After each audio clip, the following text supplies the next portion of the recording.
Okay, so we're going to go ahead and go over the warm-up. We're taking a look at the expression 4x minus 6y plus 2 minus 5x plus 10 minus y. I want to know first, based off of the expression we see, how many terms does this expression have? Brian? 6. Right? It's got 6 different terms. We have 6 total terms. Okay, I'm going to go ahead and list the terms out. I didn't ask you to do that, but I'm going to go ahead and list it out. What's my first term in the expression, Bubba? 4x. 4x is going to be my first term. Okay, so I'm going to draw a little wall behind the 4x. What's my second term going to be? Corey?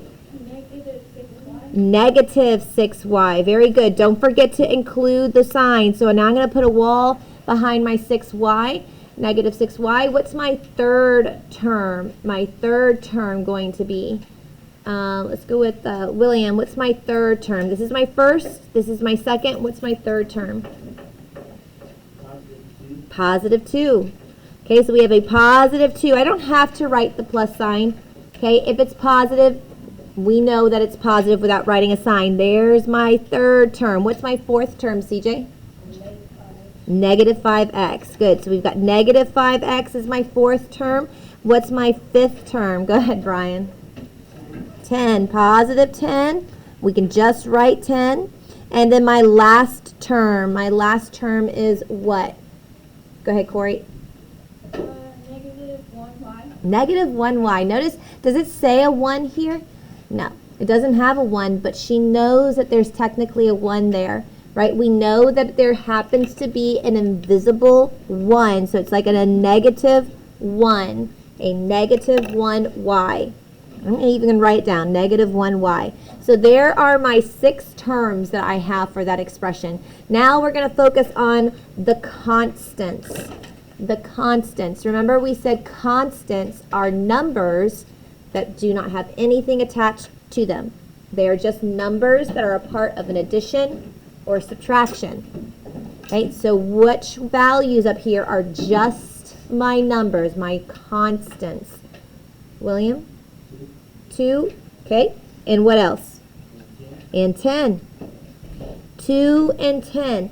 Those are my constants. So here's my 2. That's a constant. Here's the 10. That's a constant. Those are just the numbers without any variable attachment. Okay, now coefficient. My coefficients, they are numbers. They're just numbers, not the variables, but they happen to have a variable friend, right? They are the number to a variable friend. What are my coefficients, Malia? Really close. The 4 is correct. See if you can figure out why I'm saying. What was the mistake with the 6 and the 5? What did you forget? The numbers part, is the sign correct? Is it 6? Or is it negative 6? That's negative 6. Okay, so we have 4. We have negative 6. And then we have negative 5, right? We have 4, we have negative 6, and negative 5. Do not forget those negative signs. Okay? And negative 1. Very good, Corey. Corey identified. There's still a coefficient right here with the y. We have a negative 1 as well. We have a negative 1 as well. Okay, now we want to, did you have a question, Will? What's your question, babe? The 4 is right here, right? We do have the 4. The x is the variable. Coefficient is the number friend to a variable, but it's only the number part, okay? If you put the variable with it, that's no longer a coefficient, that's a term. Okay, 4x would be a term. All right. Now, speaking of terms, we want possible like terms. So we want to know who's the besties. Okay, who are the friends in the group? So tell me one friend group that you see right now. Santonio?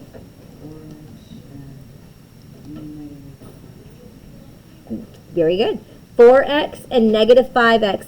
Those are some best friends right there, aren't they? Okay, and when they are best friends, we like to put them together. So 4x and negative 5x. They are good friends. What's another set of friends at the party? Jordan? Very good. Positive 2 and positive 10. I'm going to put little hearts above them. Trying to get little different shapes here. So we've got positive 2. And we've got a positive 10. We've got a positive 2 and a positive 10. Do we have any other friends in this group? What else, Jada? Very good. Negative 6y. I'm going to put a little star. And negative 1y. Those are some friends. So we have negative 6y. And we've got negative 1y. Now it's important to know friends at the party, they like to stay together, right? They're not going to be across the room from each other. They're going to be side by side. So when we're simplifying our expressions, when we're simplifying, combining those like terms means we take those friends and we make them into one. Okay, we take those friends and make them into just one. So that means we're taking 4x and a negative 5x, and we're going to combine them together to create 1x, a negative 1x. We're combining them together to create a negative 1x, because 4x minus 5x is negative 1x. We're going to do the same thing for our y's. We're going to take that negative 6y minus 1y, and we're going to combine them together to make a negative 7y. Now a negative 7y. Then we're going to take that positive 2 and that positive 10, and we're going to combine them together to create a positive 12. Now I'm writing my signs because I now need to push this all together to make just a single expression. Our simplified expression is negative x minus 7y plus 12. That's as simplified as it's going to get.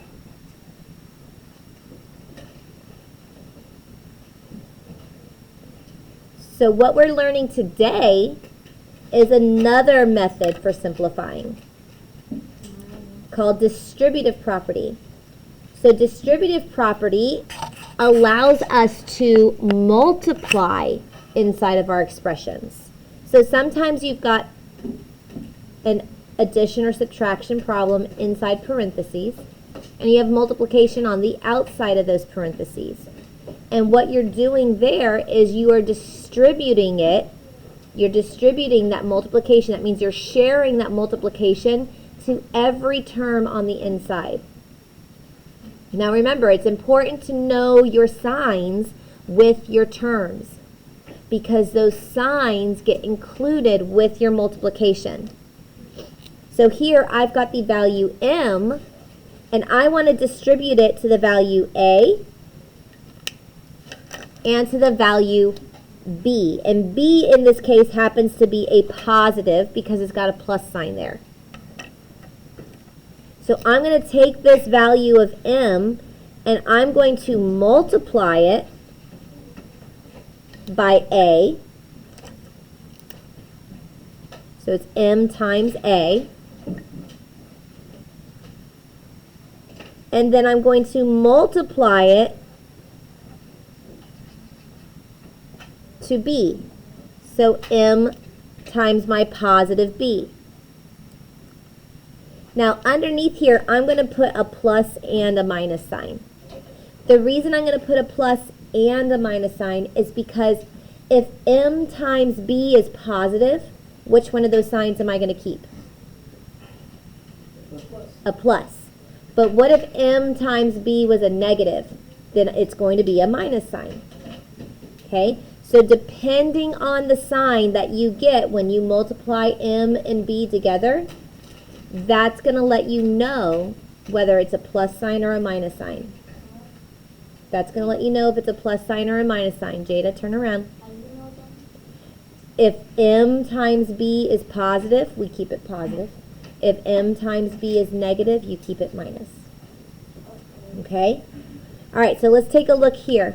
For problem number 1, we have 2 on the outside, and we have a 3x plus 7 on the inside. If you see parentheses, you automatically should think, ooh, that's distributive property. I need to distribute. I need to take this 2, and I need to multiply it to this 3x and to this 7. I'm going to multiply it to the 3x and to the 7. So I'm going to do 2 times 3x, and then I'm also going to do 2 times a positive 7. 2 times 3x and 2 times positive 7. Now, just like adding and subtracting, when you added and subtracted with variables, if I had said, oh, we're doing 4x plus 5x, you're really just adding your 4 and your 5 and keeping your x. Same thing with multiplying. When you multiply a number times a variable, you're just multiplying your 2 numbers and keeping the variable. So what do you think 2 times 3x is going to be, Jada? 6x, right? So when we multiply 2 times 3x, that's going to give us 6x. Okay? Yes, dear? Okay, go ahead. When we multiply 2 times 7, if we have 2 times 7, what is that going to give us? 14. Is it going to be a positive 14 or a negative 14? Positive. So what do I need to put here? Plus. Good. I need to put that plus sign to show that the 14 was a positive answer. Okay? So we have 6x plus 14. Okay, so now I need to ask myself, are these friends at the party? No. No, right? They're not the friends at the party. One of them's an x and one of them's just a constant. So can we combine those together? No, we cannot combine those together. That is our final answer. 6x plus 14. All right, let's take a look at problem number 2. We have 9 minus 4 times 2x minus 3. So I see parentheses. I know I have distributive property, but I have 2 different numbers outside of the parentheses. Which one of those numbers is going to be used to multiply by? What do you think, Will? Okay, so it doesn't actually have anything to do with the size of the number, but it has to do with how close it is to the parentheses. Which one's closest to the parentheses? Negative 4. I'm so glad you said negative too. I'm so glad you said the negative, because a lot of kids look at it and they go, oh, I'm just going to multiply by 4. Well, if we pretended the 9 wasn't there, do I get to cross off the negative sign? No. That minus sign now just pretends like it's a negative sign. So we're going to multiply by negative 4. And we're going to do negative 4 times the 2x, right? That's my first term. Okay. And negative 4 times the 2x is going to be negative 8x, just like Jada said. We're also going to do negative 4 times what? Negative 3. Good. Negative 4 is going to get multiplied by negative 3. And that's going to be a what? Positive 12. So I have to put my plus sign to show it was a positive 12. But now, here's the problem though. Didn't we have something else up in here that we didn't use? The 9. That 9 still belongs to the problem. It just didn't get a part of the multiplication. So it just is going to come right down back into its spot. We're going to put it right back in the spot that it was in, which was in the front of the problem. So now we've got 9 minus 8x plus 12. So the question to ask, our very last question, do we have any friends at this party? Do we have any like terms? Yes. Yes, we do. We do have like terms, right? What are our 2 like terms here, Corey? 9 plus 12. 9 and the plus 12. Very good. So the 9 And the plus 12, those are friends at the party. They are like terms, so we can do 9 plus 12. What's 9 plus 12? 21. Thank you, Santonio. We got 21. Oh, that was Brian. Oh, I'm sorry, Brian. You carried your voice. And then we're going to bring down this minus 8x still, because minus 8x did not have any friends at the party. It's just going to stay as it is. And there we go. There's our final answer, 21 minus 8x. Now, I had one person last class say, I thought we had to always write our variable first. So you could write it like this, 21 minus 8x, or you could reverse them. You could put minus 8x in the front and then positive 21 in the back. Either one of those would be a correct answer. 21 minus 8x or negative 8x plus 21. Okay, both of those are perfectly acceptable answers. All right, let's go ahead and flip it on over to the back.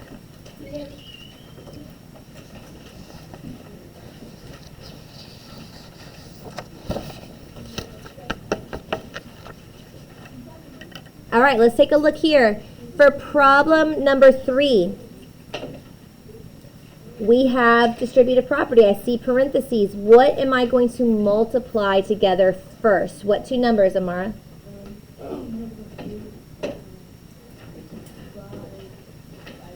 By 5x. Good. We're going to do negative 3 times 5x. 5x was a positive.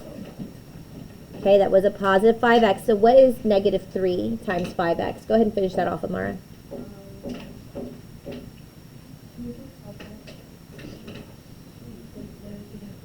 Negative 15x. Good. So we have negative 15x. Okay, what else are we going to go ahead and multiply together? Go ahead, Santonio. By the 6y. Good. We're going to do negative 3 times positive 6y, right? That 6y is a positive, so we're going to multiply those together. So negative 3 times 6y. And what is that going to give us, Liliana? Very good. Negative 18y. Okay, there was only one friend that didn't get multiplied. So what do we do with them? Bring them on down. And don't forget the sign with it, right? A positive 8x. It's a positive 8x that comes down. Okay, so now what do we ask ourselves?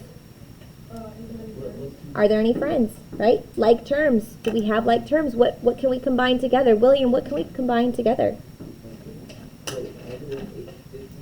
Uh-huh. Are they like terms? One's x and one's y, right? But does negative 15x have a friend somewhere? What's his friend? 8x, positive 8x, right?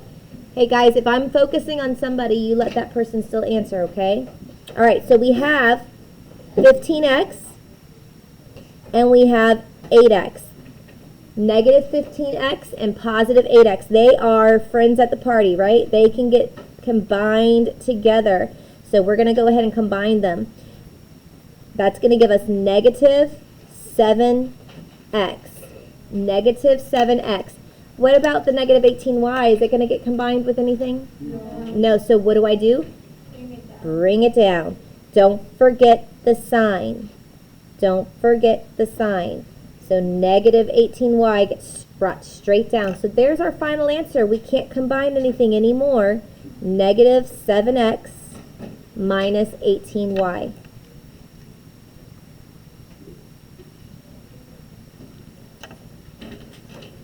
Oh no, we see a fraction. Oh my goodness, is it going to be really, really difficult to do? No. It's not. Because what do you guys have? Every one of you has a calculator, right?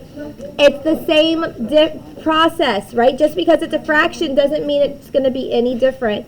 It's still the exact same thing. We still see parentheses, which means we are still going to go ahead and multiply together. So we're going to take 3/4 and we're going to first multiply it with what? 16x, right? We're going to still do the same exact thing. We're going to multiply 3/4 times 16x. 12x. Good. We're going to get 12x. Okay, we still multiply. It's the same idea. Okay, now we're going to multiply 3/4 times what? Negative 8y. Good. Okay, so when we multiply there, when we do 3/4 and we multiply it by negative 8y, Jada already answered for us. She says it's going to be a negative 6y. Okay.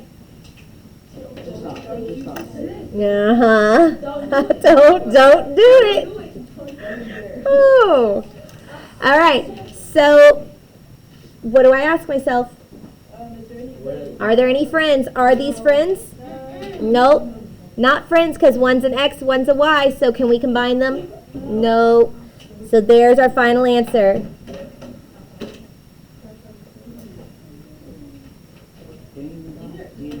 They are easy, aren't they? Okay. We'll do one more together. Let's do one more. What am I multiplying here? Negative 3, right? Will said it. Negative 3 times what first, Will? 6x. Okay. Negative 3 is going to get multiplied by the 6x. The 12 doesn't get multiplied because it's not closest to the parentheses. Okay, so what did we say is going to happen to that 12 then? It's going to get dropped right down into the problem, right? It doesn't get multiplied, but it doesn't disappear. It doesn't get multiplied, but it does not disappear. It just gets brought down to the next level of the problem. So we're going to go ahead. We're going to do negative 3 times 6x. Negative 3 times 6x is going to give us negative 18x. Okay, negative 3 times 6. Yeah. And then plus 5. Not plus 5. Now we're going to get multiplied. We're going to multiply also, right? Negative 3 gets multiplied to the plus 5. So we're going to do negative 3 times a positive 5. What's negative 3 times 5? Negative 15. Don't forget to write the sign, negative 15. All right. What do we ask? Do we have like terms? Do we have friends? What's our friends? Corey, thank you for raising your hand, honey. 12 minus 15. Very good. She knew the correct order and everything. 12 minus 15. There's our friend. So we're going to do 12 minus 15. And when we do 12 minus 15, we get negative 3. What happens to that minus 18x? It goes down. It comes down. Brandon, with a friend, to pick up something, please. Yep, I will send him right now. Thank you. Hold on. What I want you guys to do now is you're going to do problems 6, problem 7, and problem 8. Okay, so for problem number 6, we're distributing this 8. We're going to multiply 8 times 3a and 8 times that negative 2b. Remember that 2b is a negative value. So we're doing 8 times 3a, which is going to give us a positive 24a. And the reason I'm writing a positive sign this time is because in the very front, I had a value I didn't use. I had a negative 6a that I did not use. So I'm writing that in front. I have to write a positive sign for the 24a. Then we're going to be multiplying a positive 8 times a negative 2b. Okay, so when we multiply those together, that gives us negative 16b. Then we've got some friends. Okay, 6a, negative 6a, and a positive 24a. Those are friends. They're already side by side, but we still need to combine them together. When we combine them together, that gives us positive 18a, and we still have minus 16b at the very end of it. Okay, so there's our final answer, 18a minus 16b. All right, number 7, we're going to multiply by -5. We're going to multiply -5 times a positive 2y. That's going to come out to a negative 10y. Then we're going to multiply -5 times a negative 11, which comes out to a positive 55. Okay, -5 times -11 comes out to positive 55. And then we still have this plus 3y that needs to come down in the problem. We do have friends at the party. We have like terms. We have some like terms. We've got negative 10y and positive 3y. So when we combine negative 10y and a positive 3y, that's going to give us negative 7y. And we still have plus 55. Okay. Yeah. All right. And then Damien just showed me the last one. So Damien, tell me what you got for your last one. 0.96x plus 5.12. Very good. 0.96x plus 5.12. So what you were doing there is you're taking 0.8 and you are multiplying it. We're doing 0.8 times 1.2x. And that's going to come out to 0.96x. Then we're going to multiply 0.8 times a positive 6.4. And that comes out to a positive 5.12. And that's as simplified as it gets. They are not like terms, so they are as simplified as they're going to get. Now, loaded into Google Classroom, you guys have an IXL skill that's just working on distributive property. The only thing I want to make sure you guys understand, and I'm going to write this on the back. So if you flip your paper over real quickly to the back, two problems I saw students having last period. They saw a question like the following. Let's say we have 7 plus 3x, and then behind it we have a 4. This is still distributive property. It's still the same thing. You're taking this 4 and multiplying it to each of these terms. So you're still doing 4 times 7 and 4 times 3x, which would give you 28 plus 12x. It's still the same thing. Another problem I saw students having is they saw, x minus 3, and then they had in front of it like a negative 2. Okay, again, you're still multiplying, but what are we multiplying here if it's negative 2 and then just an x? A 1. Don't forget that there's that invisible 1 there. We have that invisible 1. So you're doing negative 2 times 1x, which is negative 2x. And then you're doing negative 2 times negative 3, which comes out to positive 6. Okay, so do not forget, okay, the factor could be written at the end of the problem. It's still being distributed to each component inside. And if your variable does not have a number, the number that's there is a 1. Okay, go ahead and get working on your IXL. Remember, SMART score of a 70 is full credit. Extra credit is an 80.